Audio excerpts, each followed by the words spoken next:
چرا یه سری از انقلابا پیروز میشن؟ چرا آدم‌ها اعتراض میکنن؟ نقش رسانه و فرهنگ و اینترنت و فضای مجازی در اجتماع چیه؟ چرا یه سری از محتوای فرهنگی مثل عشق ابدی و یه سری آهنگای رپ خیلی پرطرفدار میشن ولی بعضی از محتواها اصلا دیده نمیشن؟ نقش دین، نظام آموزشی، خانواده، برنامه کودک و همه اینها در شخص ما، در شکلگیری هویت ما چیه؟ نقش مهاجرت در جامعه چیه؟ علوم اجتماعی و مخصوصا جامعه شناسی سعی میکنه به این سوالا جواب بده و شما اگر دوست دارین جواب این سوالها رو بدونید یا فکر میکنید که جواب این سوالا روی زندگی شما تاثیر میذاره، این خوبه که احتمالاً یکم جامعه شناسی و کلاً علوم اجتماعی یاد بگیرید. من همیشه میگم که جامعه شناسی خیلی خیلی علم فضولیه، به این معنی که شما هر سوال اجتماعی رو که فرض بکنید در هر مورد هر موضوعی، حتما یک جای دنیا در یک زمانی از تاریخ یک جامعه شناسی یک جوابی برای این داشته.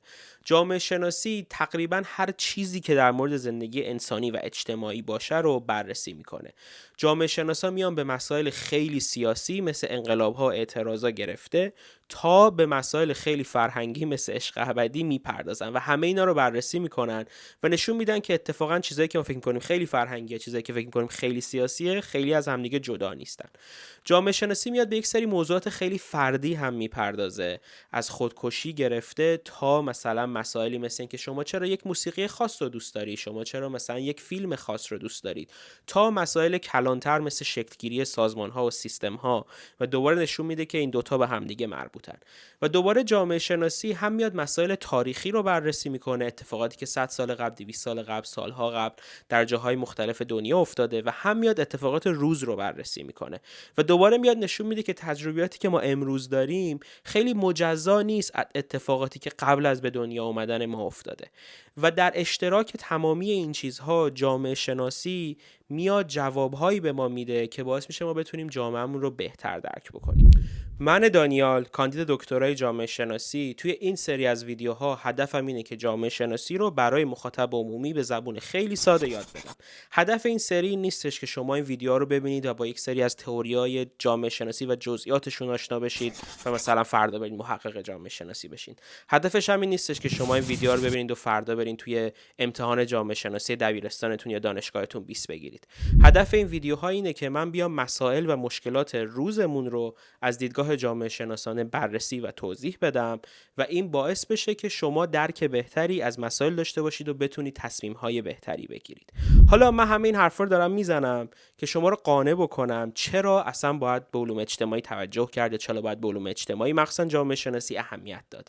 من 3 تا دلیل خیلی خوب براتون دارم و اگر فکر میکنید هر کدوم از این 3 تا دلیل قانع کننده است، من شما رو دعوت میکنم که توی این سری با من همراه باشید و جامعه شناسی یاد بگیرید. خب سوال اصلی، چرا باید جامعه شناسی بخونیم؟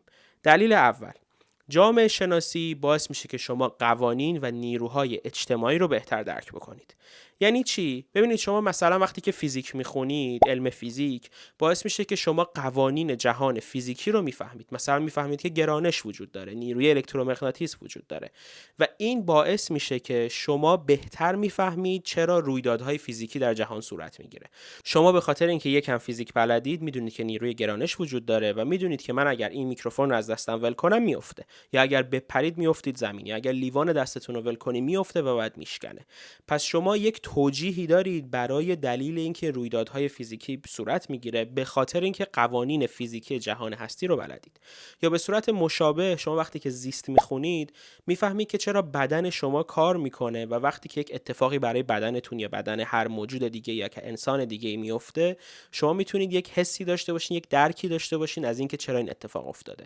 به صورت مشابه جامعه شناسی ادعا میکنه که یک سری قوانین اجتماعی وجود داره که جهان اجتماعی ما رو شکل میدن و شما اگر این قوانین رو بهتر درک بکنید میتونید بفهمید که چرا یک سری از رویدادهای اجتماعی شکل میگیرن یا شکل نمیگیرن. مثلا شما میتونید بفهمید که اگر در یک جامعه در یک زمان یک انقلابی صورت میگیره، با دانش جامعه شناسی شما میتونید بفهمید که چرا اون انقلاب صورت گرفته و یا چرا در شرایط این انقلاب صورت نگرفته. یا همونجوری که گفتم اگر یک محتوایی مثل عشق ابدی خیلی وایرال میشه و همه در موردش صحبت میکنن، شما میتونید بفهمید که چرا این اتفاق افتاده. مسئله دوم که نشأت میگیره از مسئله اول اینه که شما وقتی جامعه شناسی میخونید به خودشناسی هم میرسید. دوباره اگه بخوام مثال زیست رو ادامه بدم، شما وقتی که زیست رو میفهمید، مثلا سلول ها رو میفهمید، ویروس رو میفهمید، باکتری رو میفهمید، نقش اجزای مختلف بدن رو میفهمید، این باعث میشه که شما هم خودتون رو بهتر درک میکنید، میفهمید که مثلا دماغتون چیکار میکنه، دهنتون چیکار میکنه، روده و معدتون چیکار میکنن. و اگر هم مثلا رودتون درد بگیره، دلتون درد بگیره، سرتون درد بگیره، دستتون درد بگیره، میتونید بفهمید که چرا این اتفاقات داره میفته. به صورت مشابه وقتی که شما قوانین اجتماعی، نیروهای اجتماعی رو میفهمید که در قسمت اول بهش اشاره کردم، شما میفهمید که اینا چه تأثیری روی شخص شما میذارن. شما میفهمید که اگر مثلا در زمانی از زندگیتون یک سری چالش‌های خاصی داشتین، یک سری فرصت‌های خاصی داشتید، تا حدی اینا در حقیقت به خاطر این قوانین اجتماعی بودن. و اگر شما امروز یک تیم فوتبالی رو دوست دارین، اگر یک برنامه‌ای رو دوست دارین، اگر یک رپری رو دوست دارید، اگر یک دینی رو، یک حزبی رو، یک آرتیستی رو دوست دارید، همه اینها تا حدی نتیجه این قوانین اجتماعیه. پس جامعه شناسی باعث خودشناسیتون هم میشه. و در مرحله سوم که نتیجه این دوتاست، اینه که شما وقتی که هم قوانین رو میشناسید، هم تاثیرشون رو بر روی خودتون میشناسید، میتونید تصمیم بهتری بگیرید.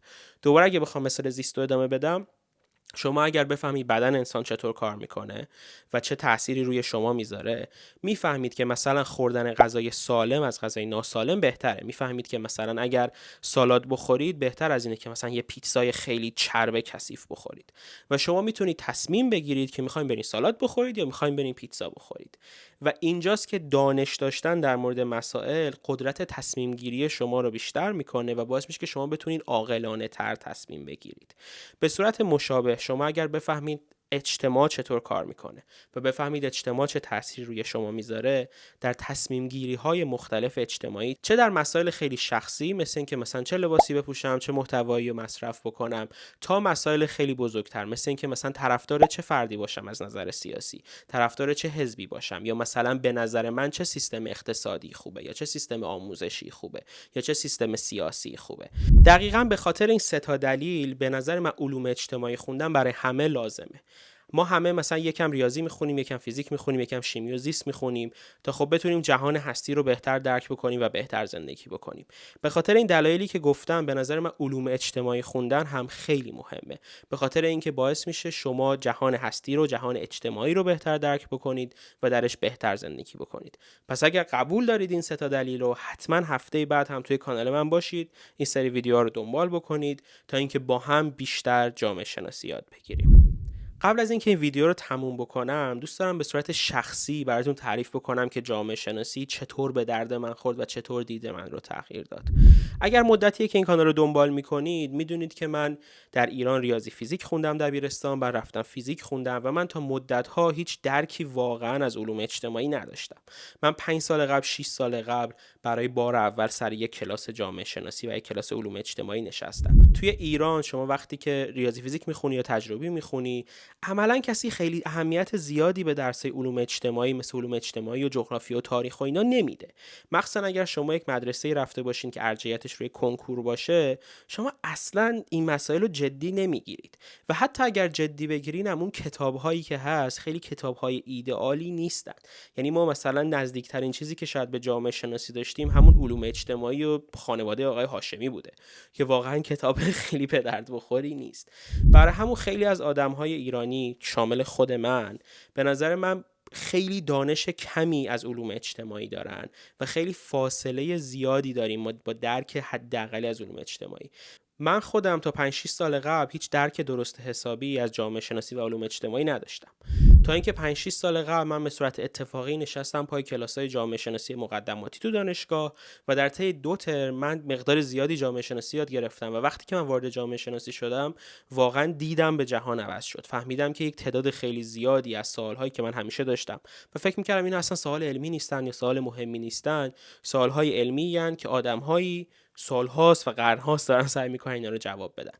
و جامعه شناسی خوندن یه جوری به من یک عینک جدیدی داد که باعث شد من بتونم جهان رو از یک دید دیگه‌ای نگاه بکنم، بتونم یک سری چیزهایی که در جهان وجود داشته و در روی من تاثیر میذاشته و اینا به یک نوعی نامرئی بودن رو این عینک برای من مرئی کرد و باعث شدش که هم شخصیت من تغییر بکنه، هم درک من از اجتماع تغییر بکنه، هم دیدگاه‌های من روی مسائل تغییر بکنه.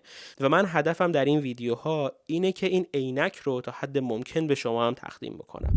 هدف من اینجا این نیستش که بیام بگم شما باید طرفدار این فرد یا مثلا اون یکی فرد باشین یا فلان فکر رو بکنید یا فلان بهمان فکر رو بکنید.